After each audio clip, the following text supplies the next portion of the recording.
పాయింట్లు. విలక్షణమైన కథ, Dhanush, Nagarjuna acting, DSP background score, emotional moments.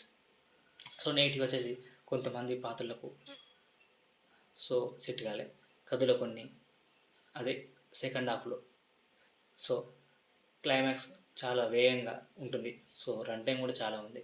So Kuber ఒక మాస్ సినిమా కాదు, కానీ ఒక సందేశాన్ని చెప్పే సినిమా. ధనుష్ పాత్రలో ఉన్న బలమైన మార్పు, నాగార్జున పాత్రలో ఉన్న మానవీయత మిక్స్ కావడంతో సినిమా కొత్తదనాన్ని ఇస్తుంది. కొన్ని మైనస్ పాయింట్లు ఉన్న ఇది ఫ్రెష్ యూనిక్ సినిమా అవుతుంది. సో ఇది ఒక సామాజిక థ్రిల్లర్, తప్పకుండా ఎవ్రీవన్ ప్రతి ఒక్కరు చూడాల్సిందే. ఇలాంటి సినిమాలు మళ్ళీ మళ్ళీ లాగా. సో ఫ్యాన్స్తో చూడండి, మీరు చూడండి, ఫ్యామిలీతో కూడా చూడండి.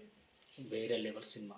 ధనుష్ కెరీర్లో బెస్ట్ ఫిలిం, శేఖర్ కమ్లా సినిమాలో బెస్ట్ ఫిలిం